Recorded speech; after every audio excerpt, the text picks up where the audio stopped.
explosiveness, and you're talking the fastball velocity is there. We've seen 95 already from the left side.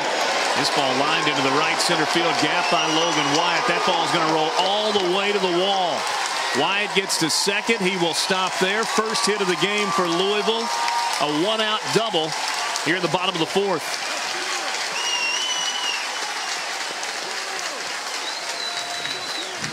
This is what we see from the second rounder in that 12th double of the season. Fastball up, you put yourself in a good count, 3-1, ball right over the middle part of the plate, full extension, and he got a little stand-up double, put that ball in the gap.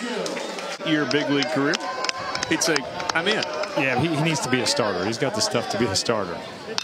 This ball lined to left, and Louisville about to be on the board. Fitzgerald down into the corner. Logan Wyatt comes around to score an RBI double, and the Cardinals take a 1-0 lead.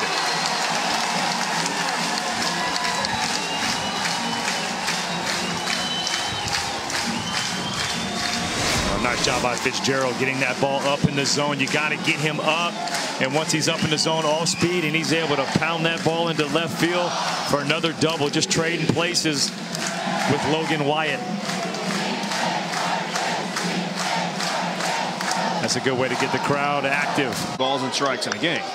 What you'd like to see, though, is a little more discretion and perhaps a warning. A 4-pitch walk to Alex Benelis.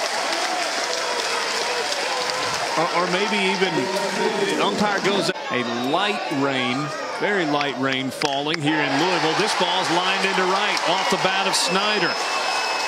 Benelis gets to second. Fitzgerald stops at third. Base is loaded with one out.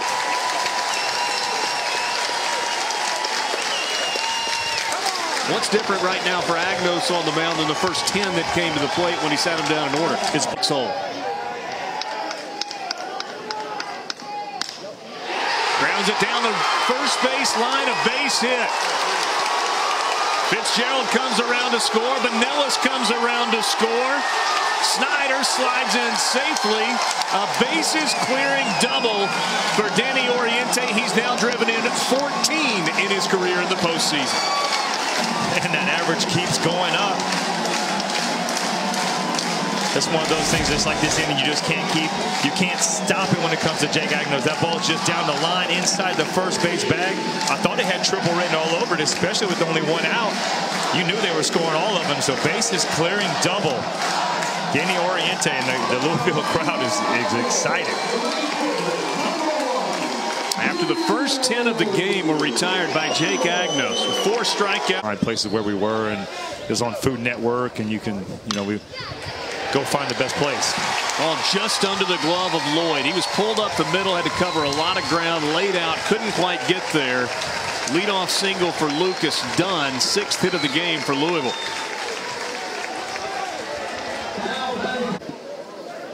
And Lucas Dunn near the top of that list. He's 14 of 16.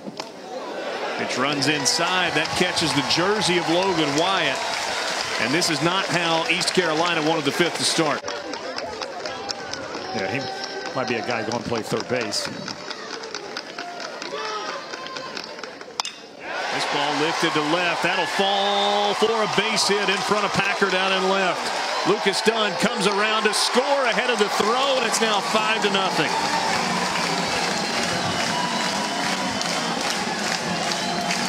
Second RBI of the game for Tyler Fitzgerald. He takes the season total up to 64.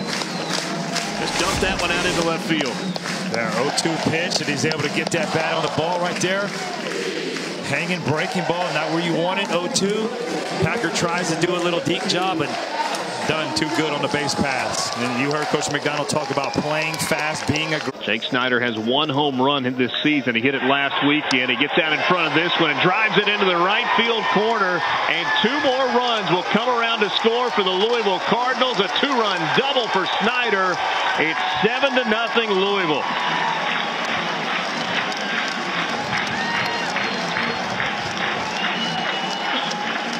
Hit it like that. Doesn't matter where the infield's placed. That's right.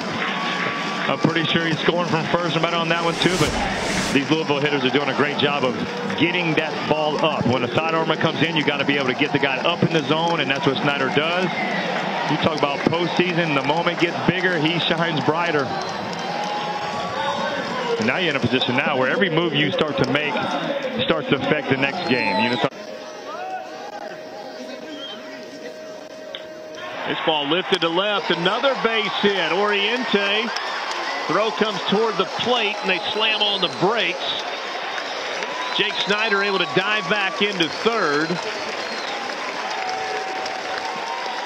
Packard gets to that ball quickly. Snyder was on second. He made a big aggressive turn. They put the brakes on and whoop, got to scramble back. East Carolina does, who has a perfect game this year. Ground ball to second. Chance for two. To short for one. To first, not in time. And a run comes home to score. Snyder comes home to score on the play. Oriento is forced out and Campbell reaches on a fielder's choice.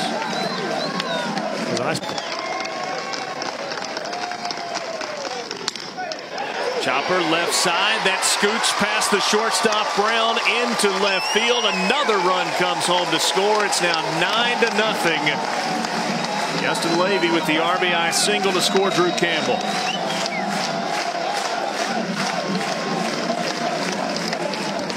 Now it comes to the point where Reed Detmers has been sitting. He set through this whole inning. We got 5 runs this inning. They'll have it packed in West End tonight for Duke and Nashville. Brickhouse gets out in front of this one. He hits it a long way out of the ball yard. Spencer Brickhouse, 14th home run of the year into the wind, and East Carolina is finally on the board.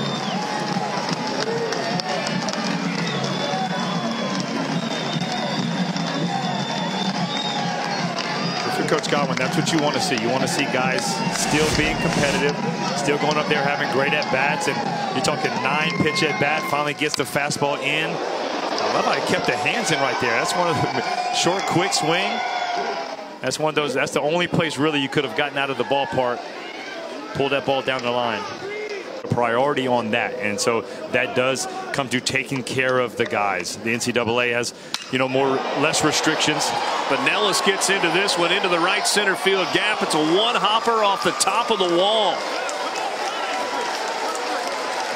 But Nellis will cruise into third with a triple. Tyler Fitzgerald comes around to score, and it's now 10-1. That ball was crushed by the freshman Alex Benellis.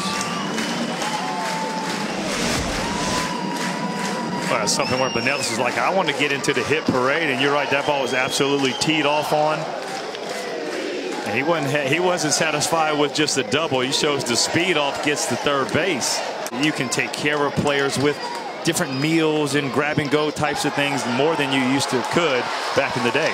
Pitch gets away. Another run comes home to score, and Louisville has a 10-run lead with nobody out in the bottom of the 6th.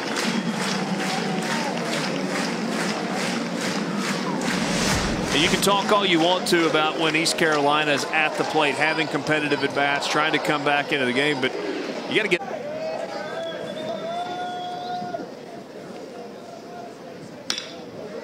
Chops it to third. Francisco over to Brickhouse for the second out of the inning. Britton comes home to score. Campbell goes to third. And it's now 12-1.